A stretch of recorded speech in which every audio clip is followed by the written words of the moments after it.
Uh, Thank you, ladies and gentlemen. As you know, today was a day set aside for public participation on the impeachment of the Deputy President. I think a lot of time and money has been spent on what we think was totally unnecessary. When you look at what this country is going through, parents are unable to take their children to college, families are unable to put food on the table. We have challenges in hospitals where people are being told to give cash before they are treated, including patients who are undergoing dialysis, and they have been turned away. The country is in a serious crisis, and these are matters that should be taking our focus and our attention as a nation, not a public participation exercise over some power play in the ruling coalition. It is a sad day for Kenya. But what is even sadder is the violence that has accompanied this process. And this violence has been seen across the country. We've seen it in Kiambu, where our client, Governor Waititu, was. And up to now, we do not know what happened to him, but we do know there was violence there. And not just in Kiambu, in Nyeri, the entire Mount Kenya, and other parts of the country. But what really has gotten the attention of the nation is the violence at Bomas, where our client, Morara, was seen being attacked from all corners. We saw seats, and we are talking of metallic seats being thrown at him. And he was hit. In fact, we saw him getting attacked on live television. And we want to thank Citizen and the other media houses that covered it. We do know that he's not well, and that is why he has not come to court. We want to thank the court for the indulgence they have extended to us as his legal team, to note that indeed, because of the violence, our client has been injured and is undergoing treatment at the Nairobi hospital as we speak. We must condemn this ugly head of violence that is being reared in our country.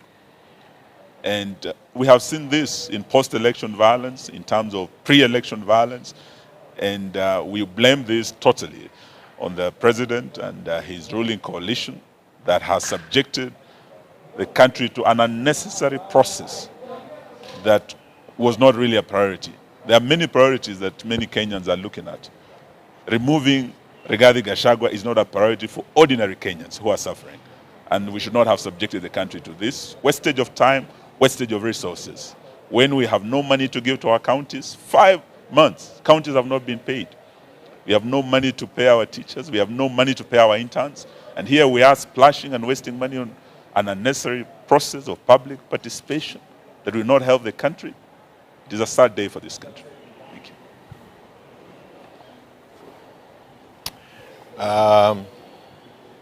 William Ruto has no capacity to stand before Kenyans and address the Kenyans on the issues that are of concern to them. Just like my colleague has mentioned, we have a collapsing education system. We have a collapsing health system. We have scandals all over. Perhaps they may have used the day to hand over our airport to Adani. We have scandals now in the judiciary. And there was no reason as to why we should have continued with this process of impeachment if it is not a diversionary tactic that is being used by William Ruto. Unfortunately, again, we have seen the level of violence across the country and called for, including attacking a young man in the name of Morara just because he showed up at the Bomas.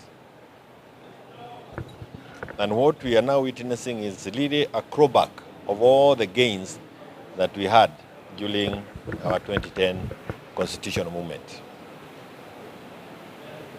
We saw this during the 2007 difficulties that we had in the country. It started this way, slowly, violence before elections, that ended up was election violence, where we lost over 1,300 people. William Ruto has set this country again on the long path. He is setting up one community against another. And if you ask me, he is really keen on lynching the Mount Kenya community. The 41 against 1 is back on the table. It's a desire that he had before he ran for elections. He is now actualizing it. And for the avoidance of doubt, in the event that that seat becomes vacant, I hold the view that we don't need it in Mount Kenya. Apeleke kwingineko. He should not use it to cause that animosity between communities. Let him take it elsewhere. And finally, for individuals like KICC, they must also see the whole plan. Once they are done with Rigi, it will be him. And even those who come from other regions, once he's done with them, for purposes of personal preservation, come 2027, he'll occasion this to any other person who looks like he can start on his way. It's unfortunate that we have lost Parliament, and we have no other institution that we can learn to when these matters are before us. But we hope that Kenyans can hold together until that time. We are able to set this whole system home. If you ask me. Are we ready? Yeah, 20. So it's sad about what happened to Morara today with regards to the violence that was meted against him with the political thugs and goons who are planned and put at Bomas to go and attack and hurt our leader, the party leader of the Inject Party, Morara Kebaso. He was admitted in hospital. I saw him in hospital. He was badly and severely injured. He was hurt. If you could see him, you wouldn't wish it on your enemies. And it's sad and unfortunate, but we will emerge stronger, and he will emerge stronger, and the movement will emerge stronger. Other than that, I rushed to court because there was a ruling that was coming up today for Morara at 2 p.m. where the magistrate saw the charges that were preferred by the DPP, to which cyber harassment, were defective. So as we speak right now, Morara has been discharged. He has been let free. The bail has been returned to him. The court has ordered that the bail be returned to him, and he is a free man. He is a free citizen. The hogwash charges that were preferred against him by the DPP in cahoot with the police officers, they have been quashed, and I'm happy to tell all Kenyans that Morara has been let free and he's okay. He's okay, he's doing well, and we wish him a quick recovery. And you said that he is badly injured. Perhaps what part of his body? So Morara has been injured on his head, on his neck. You could see a lot of bruises, and there were some holes in his neck, on his back, on his leg. He's in a bad state. But we pray for him. Yes. Is he still admitted at the hospital? I think he's been. I'm not sure. I'm just from court. I left him at the hospital, so I'm not sure if he's out. So I'll have to confirm that. Okay. But the ruling was delivered in his absence. Do you have confirmation that this was a planned attack? I mean, Morara went to Bomet, went to Kericho, Ruto's home ground. He has never been attacked. He was in Nyanza. He has never been attacked in all those rallies that he's gone to. And my friends here, Kioti Sonko, who've been attending his launch tours, can affirm to that. Then the one day he has gone to Bomas is the day that he was attacked. Clearly, the public participation exercise was a meeting of goons of ODM together with UDA, some certain UDA thugs. But what I can say for a fact, those were planned goons, and it was a planned attack, because it's never happened before, because his meetings have been impromptu, so they could not plan an impromptu meeting. He'll just take his car, park somewhere, start addressing people. They can't preempt that. But when he went to Bomas, people started throwing chairs. They're not people, specific people, and you could see the leader, the member of parliament, TJ Kajwang, cheering on the beating of Morara. So clearly those were ODM thugs and even UDA thugs who were planted there to attack Morara. He was denied access. Other than being denied access, when he got in, he was denied the microphone. He is a Kenyan citizen. He's entitled to air his views like any other Kenyan citizen. So whatever happened to him was clearly masterminded and it was planned. And according to the charges that he was given during the court case, Yes. the cyber harassment charges were linked to a certain wealthy man out there. Perhaps when you repeat hizo documents, now what you found out there, do you feel maybe it was true, whatever is that man was behind the charges, or rather the court case? I don't think so, but the only person who can confirm is Dear Langat, and we saw some statement that was issued out by Dear Langat that he was not responsible for the arrest of Morara. So whatever was there was clearly, it's just weaponization of the criminal judicial system, because even the judge was actually very clear that the charges, the offense, there is no disclosure of the offense, that Morara, that the offense preferred against, there is no offense under section 27 pertaining to cyber harassment. So the charges were hogwash. The charges were clearly put in place, intended to silence Morara and to scare him from telling the truth, and I hope he doesn't bite into it and he goes on doing what he's doing. So it's a scheme, and we've seen this before. Anytime you see the government using the Computer Misuse and Cybercrimes Act against a certain individual, a certain person, they know there is something that they are trying to do. It's clearly a weaponization of the criminal judicial process. Okay. And following the Bomas incident, are you planning to report the issue to the police? Have you reported the matter to the police? Yeah, it's just that I was held up in court, but we want to actively follow up, because Bomas has CCTV cameras. Clearly, you could see the faces of some of those people who are throwing chairs, and Morara will be following up on that. We will be following up. Even the MC was shouting that piga hai. That's actually incitement to violence. That is incitement. How is he MP. sitting as a member of parliament? The MP himself. So we have to follow it up. And not even Morara. I mean, you see this DCI who is busy, these guys who are busy running and kidnapping people, they should pick it up. They should arrest them. It's a crime against a citizen of the country. There is video evidence. There are CCTV camera footage. So I presume that right now they are busy, but they are busy looking into who was throwing the chairs, who was instigating the violence, and we hope that those criminals will be brought to book, starting with that MP, member of parliament. Okay, but you don't have to answer if you don't feel like.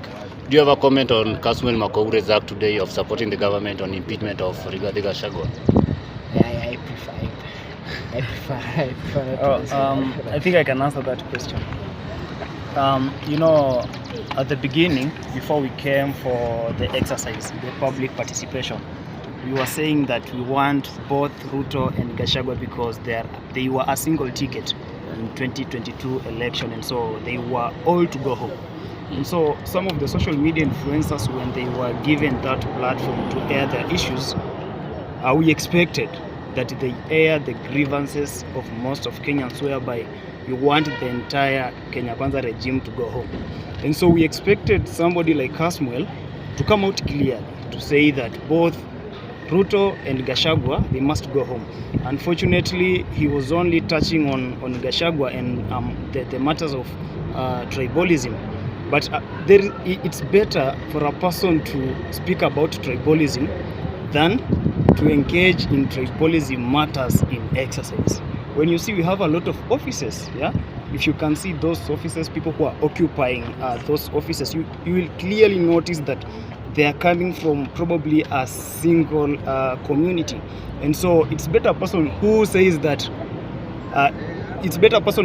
tribalism than a person who exercises it. And so we wish that Kasmuel and any other social media influencer who could get that chance to say that both Ruto and Gachagua must go.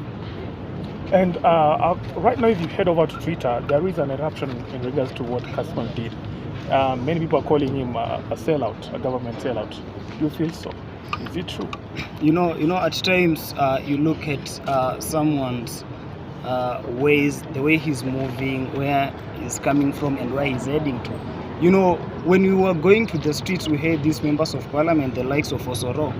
Osoro was one of the members of parliament who were against this movement, yeah? Yes. And so at some point, personally, I saw my good friend Kasmil, because he's a very good friend. He was having a chit chat with Osoro, and so we had so many issues over that, because how can you go laugh, speak to a person who is your inferior, and then you expect to probably to condemn him? And so when we saw such issues where Kasmuel was probably on the side of the members of parliament, we felt like whatever we were thinking in the past is exactly what we know. And so we really condemn that, and we wish that there is no any single person, any young person who was on the street that faced the tear gas to align with the members of parliament who are there to ensure that we are still suffering. Thank you. Okay. And to add on that issue of Kasmuel is a sellout. Today in the morning, in his X account, he posted that we are going to propose the impeachment of both the president and the deputy president. But upon going to the podium, Kasmuel changed his tone, and he was now saying impeach the deputy president. That one is a double speak, si ndio? Sio ndio kitu tunakataa nao Ruto. Anasema kitu kingine leo, kesho anasema kitu kingine. Kasmuel ni kama Ruto. Asimami kitu moja. Na kitu kingine pia, tuna condemn in the strongest term possible hiyo maneno ya kitu imefanyikia Morara, na tunaambia huyo MP TJ Kajwang, your time is over. Time yako imeisha kama MP hapa Nairobi, and youths are rising and we will occupy that seat you are occupying. Unatumia unemployed youths kupiga a fellow youth. That one we condemn in the strongest term possible. Asante.